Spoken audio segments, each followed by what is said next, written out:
কিরে ভাই, বিয়া করছো অলমোস্ট 3 মাস, মানতাছে আমরা কোনো একটা রিজনে তোর বিয়াতে অ্যাটেন্ড করতে পারি নাই, মানে এলে কি ভাবি রাতের রান্না বান্না খাওয়াবি না? ভাই সব বন্ধু বান্ধব ভাবি রাতের রান্না বান্না খায় প্রশংসায় ভাষা দেয়, আমগুলো এই চান্স দিবে না?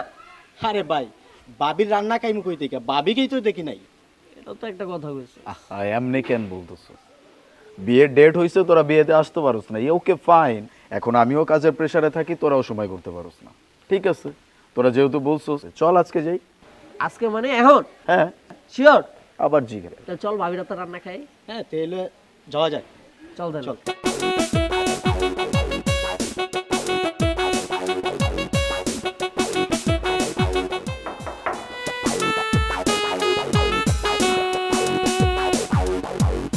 মাহি, আসসালামু আলাইকুম ভাবি। আচ্ছা মাহি, পরিচয় করাই দিই।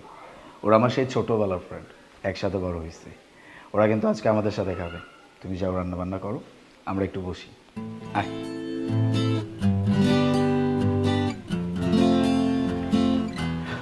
বস।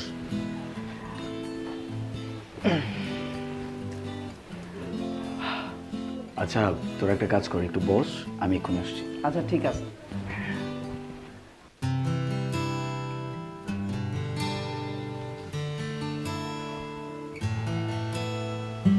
ধন্যবাদ ভাবি, গরম থেকে আসছি তো পানিটা খুব দরকার ছিল।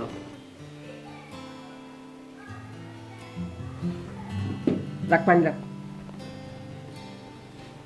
একটা জিনিস খেয়াল করছোস, দরজায় ঢুকে তার একটা সালাম দিলাম, সালামের কোনো উত্তর পাইলাম না।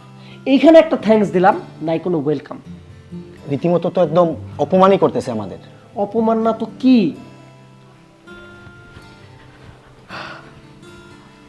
তারপর বল, অনেক দিন পর আমাদের বাড়িতে আসছিস, তোরা কেমন লাগতেছে?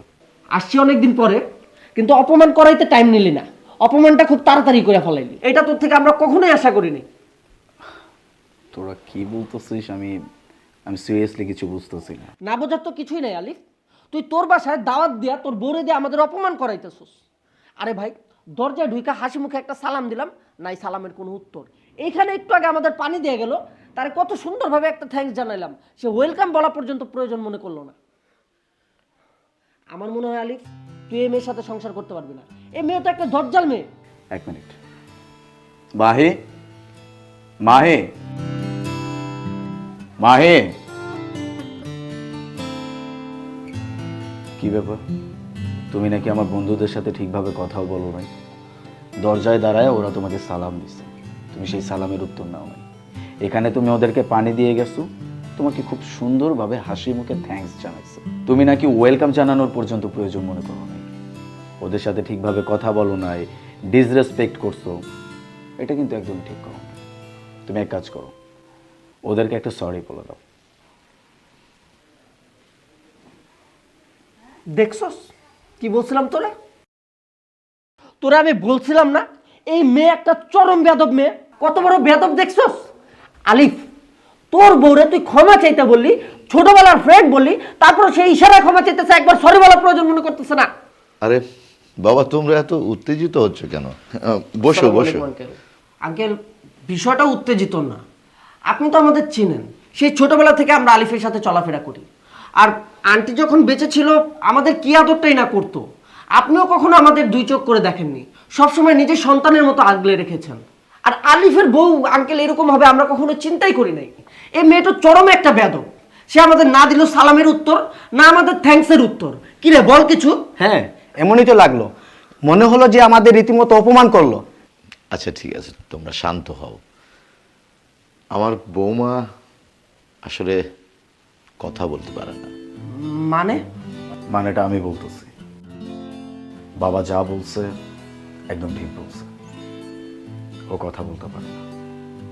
তোদের যেমন অনেক রাগ হয়েছে, তোদের যেমন অনেক খারাপ লাগছে, আমারও লাগে, আমারও অনেক খারাপ লাগে। আমারও মন চায় ও আমার সাথে কথা বলুক, আমাকে বলুক আমার এটা খেতে মন চাইছে, চলো না একটু ঘুরতে যাই। ফোন করে আমাকে বলুক যে তুমি কখন বাসায় ফিরবা। বলতে পারে না। ও কিন্তু কানে সবই শুনতে পারে, কিন্তু মুখ দিয়ে আমাকে কিচ্ছু বলতে পারে না। ভাবিস না যে এটার জন্য আমি অনেক অসুখী, আমি অনেক সুখী।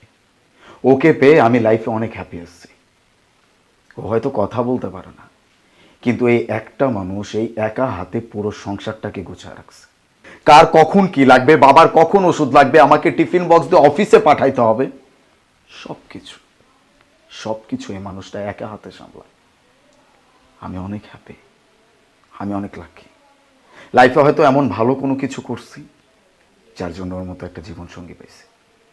আর তোরা এখানে বসে থেকে ওর সম্পর্কে যা যা বলছিস আমি সব শুনছি। আমি তোদেরকে কিছু বলি নাই, কেন জানিস? কারণ আমি তো জানি মানুষটা কি, মানুষটা কেমন। শোনো বাবা, আমার আলিফের জন্য আমি আমার মন মতো একটা লক্ষ্মী মা এনেছি। ও কিন্তু আমার ছেলের বউ না, ও আমার মেয়ে। আমরা সবাই, আলিফ, আমি, এই লক্ষ্মী মেয়েটাকে নিয়ে আমরা খুব সুখে আছি। আমি আল্লাহর কাছে এইটাই চাই, সবার ঘরে ঘরে যেন এমন একটা বউ আসে, তাহলে তাদের সংসারটা সুখের হবে। তোমরা হয়তো ওকে ভুল বুঝেছ। আমার বৌমা শুনতে পায় কিন্তু বলতে পারে না। আপনি আমাদের ক্ষমা করে দেন। আসলে আমরা না জেনে বুঝে আপনার বিষয়ে অনেক খারাপ কিছু চিন্তা করে ফেলছি, আপনাকে দজ্জাল পর্যন্ত বলে ফেলছি। আমাদের আসলে পুরো বিষয়টা আগে জেনে শুনে তারপরে বলা উচিত ছিল। ভাবি প্লিজ, আপনি আমাদের ক্ষমা না করলে আমাদের নিজেদের কাছে নিজেদের অনেক ছোট মনে হবে। আসলে রে, আমরা ওনাকে না বুঝেই খারাপ ভাবছি। ও তোদেরকে যেটা বলতে চাচ্ছে সেটা হচ্ছে, ও কিছু মনে করবে না। সত্যি সত্যি ভাবে আপনার মতো একজন মানুষ হয় না। আর দোস্ত, সত্যি তুই অনেক লাকি যে ভাবির মতো একজন পাইছস। ভাবি, আজকে কিন্তু মানে গরুর মাংসে ঝাল না হলে ভাল লাগে না, এটা আলিফ খুব ভালো করে জানে। আপনি গরুর মাংসটা যে রান্না করবেন খুব ঝাল দিয়া, বুঝছেন না?